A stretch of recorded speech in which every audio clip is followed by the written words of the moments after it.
about work that we've done on the developing retina as assessed by OCT. These are some of my disclosures that are relevant.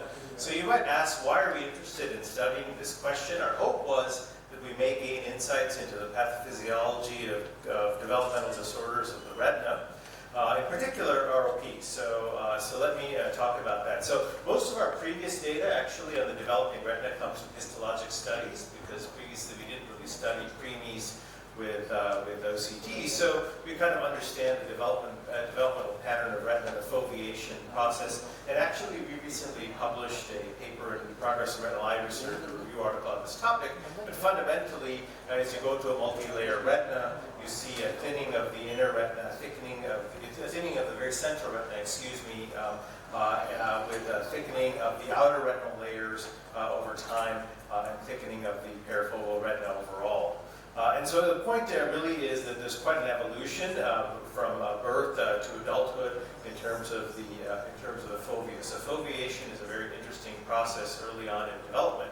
And we know that in many different studies that have been done looking at ROP babies as they grow into adulthood, that they seem to display this kind of almost what is like a developmental arrest, where you get persistent retinal inner layers and thickening of the fovea. So they don't undergo that normal foveation or thinning of the fovea that we see in non-ROP babies. In fact, we had published this paper from the Epicure study at 19, which is basically looking at former ROP babies, or actually these former preterm babies, I should say, because only half of them actually developed ROP. But in any event, looking at these patients, what their retinas look like at age 19, and what was observed in that study was that the inner and outer retinal layers were thicker in patients who were extremely premature, even when they were in adulthood at age 19. So this developmental arrest or this abnormality seems to persist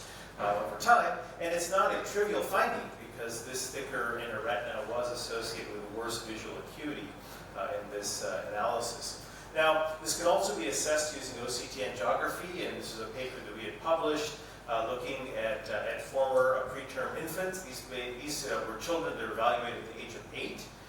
And so again, we can see that these babies, or these children, had a smaller foveolovascular zone and a shallower foveal depth, which I think just is very similar to the structural OCT findings that I just described. So there's no question that preterm birth impacts this normal progression of retinal development, particularly related to the fovea. But these are all the studies I've shown you so far are preterm infants later on in life. And so the question is, can we actually evaluate the progress of the retina earlier during development? So again, the rationale for the study I'm going to show you is that since this prior history of prematurity, maybe even if you have ROP, it's even a greater chance of actually developing these kinds of persistent intraretinal abnormalities.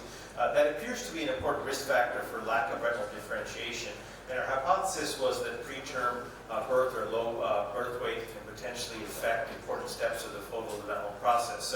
So we have this device in our UCLA practice, which is basically a spectralis that's on a flex module, so you can use this to image babies. So this is just to show the pretty striking difference between the appearance of the OCT in a preterm infant compared to an adult. Again, it shouldn't shock anyone because we've had some histologic data, but now we've been able to study these babies sequentially over time using this kind of approach. So this is a prospective study. I work closely with my colleague Irina Sui, who is one of our pediatric retina specialists. We measured the inner retinal thickness and the outer retinal thickness in a few different locations, including at the foveal center. I'll show you how we define the inner and outer retinal thickness. And we looked for a whole host of different factors to see if they were associated with these differences in retinal thickness. And we divided our cohort into extremely preterm, which in our center is defined as less than 28 weeks. And then those babies that were not extremely preterm, just over 28 weeks. Most of the RP we see is in these patients, or these babies under 28 weeks.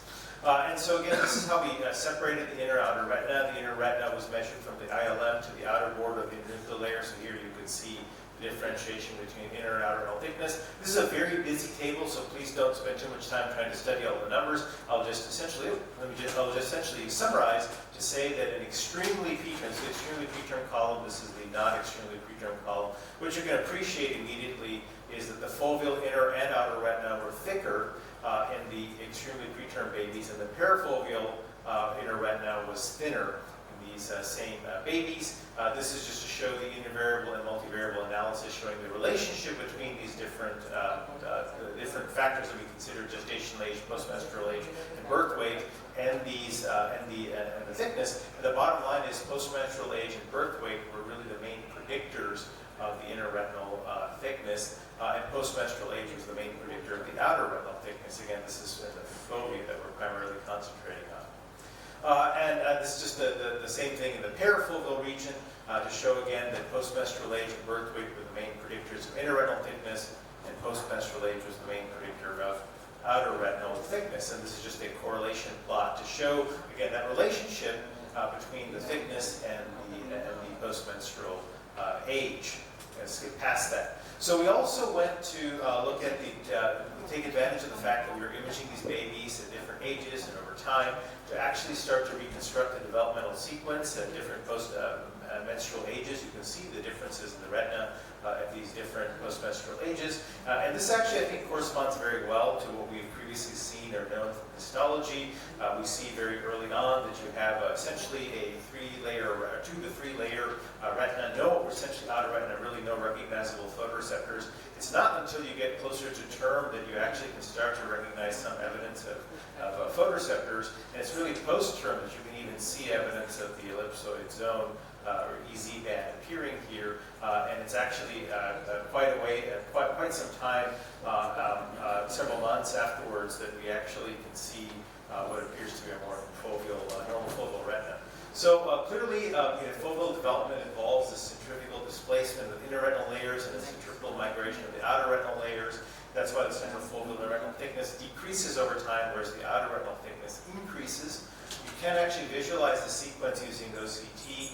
Birth weight, as I showed you, was inversely related to these parameters. So these extremely premature infants with low birth weight, they had a thicker central foveal inner retinal thickness, and we think that's an independent risk factor for lack of foveal maturation, low birth weight itself, not just postmenstrual age. So this is a pilot study, obviously, but I think it's given us some insights into the sequence of development steps. These are my colleagues who helped me with this project. Thank you. Thank you. Sadda, for lovely presentation. And I'm happy to still give the geographic atrophy talk. I just think there'd be much less interest here in that. No, that's very nice. And one thing I wanted to ask, how about cystoid changes or species changes? Because you didn't show that. Yeah, that's such a great question. We have a separate study about that. I didn't mention, I was going rather quickly. We excluded the subjects with cystoid macula. It's quite common, actually, in these babies. That obviously would be quite disruptive for this analysis, where we're trying to measure the inner and outer retinal thickness and show that actually, because basically the bottom line is that there's this maturation process that occurs during development, and if you're born prematurely, there seems to be an arrest. So these babies never fully recover that foveation process. The cystoid macular edema is another risk factor for poor visual outcomes, it seems. So that data we have, but it does impair our ability to accurately measure the retinal thickness. So this analysis focused on babies that didn't have that function. Great question. One question to you. Excellent presentation. Thank you for that. About the foveal development, do you have any procedure to enhance the development of these preterm babies? Yeah, it's a great question. We don't have any idea how to influence that. We do, as I said, what's interesting is that even independent of the postmenstrual age, the birth weight itself seems to be an independent risk factor for lack of this kind of foveal development. And so we don't really understand what are the reasons why there's this arrest. And so we don't even have a way of targeting it yet. It's a great point, because maybe we can get better long-term visual